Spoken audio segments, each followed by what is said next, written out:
After receiving so many great comments and likes and shares and about my latest portrait shoot, I thought I was going to explain and show you how I actually did that shoot. So what did I use for this setup? It was basically one light. It's the Pixapro's version of the Godox 200 system, and not only that, along with many other companies that have adopted this light and made it their own. And do you know what? It is really, really good.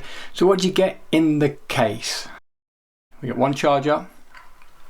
We get one battery that can take 500 shots at full power. We get one bulb head that is not the main flash system. You just take the flash head off and put this bulb head on, and it's just a softer, more warmer light.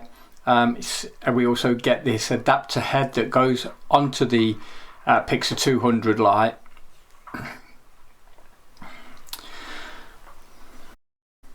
You get a charging cable,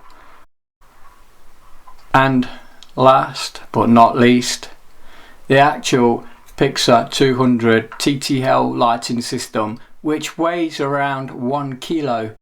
So I decided, after having two flashes, I didn't just buy one, I decided to get two. And I thought, well, that's it, everything's sorted. And in a way, yeah, it is, but to be honest, I've not used two yet, but it's there if I need it. What they give you in the case is this light stand bracket, and it basically screws straight into the head unit of the light, either on the side or on the bottom. So you're getting all that versatility of the way you want the light to fire. Spot on. So this is the brains behind the Braun. You've got the ST3 trigger system, which will operate on your Fuji or whatever other Canon system you want, but you must get the appropriate one that is for your system. Now this will control all your lights, it will control different groups, and you control everything from here, whether it be the TTL system or a manual system. It's a great little, it's not massive, it's little, it sits well on the Fuji in fact, but I do like it, and it is very, very simple to use and operate. So for me, that's a winner. So once you've selected your chosen form of diffusion, you just got to get yourself set up and ready to go. Now I've surveyed the area and I found one wall that I could really use that would get me the images that I wanted, and not interfere too much with the rest of the house. I literally had a wall around 6 foot. It was roughly wallpapered, so we had a textured background, which I decided that I could always use something as a texture to also ruffle it up a little bit more, make it a little bit user friendly. So what did I actually do to get these images? I basically feathered the light, which means in a Rembrandt style, where you sort of just cut straight across.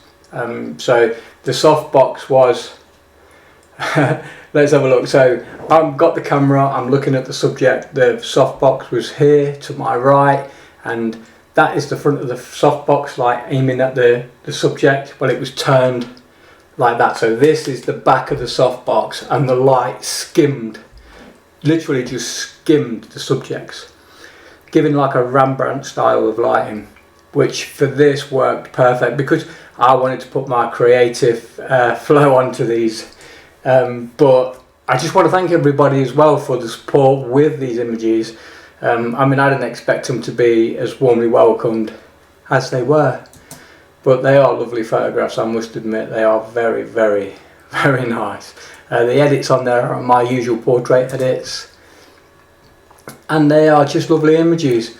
So like I was saying about the lighting system, I feel that it's adopted by so many different companies, but the actual inners are Godox 200 lighting systems. So many different companies that I can't believe how many people have put their name to this system, and I really think it's because it works.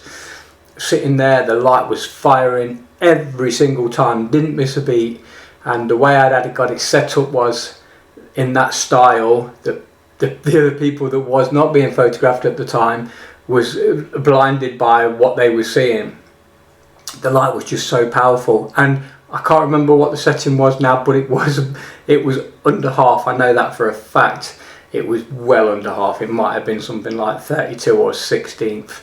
Okay guys, don't forget, any questions, any comments, just leave them down the bottom. Subscribe if you feel like you need to, because you know I love photography and I want to share it with you, and I want you to share your experiences with me.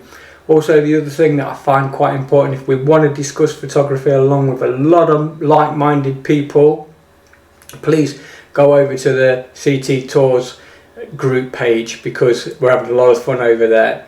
Not only that, you might be interested in maybe coming on a tour with us one day, and that's the place to be for the latest updates, information and everything else that's pouring in.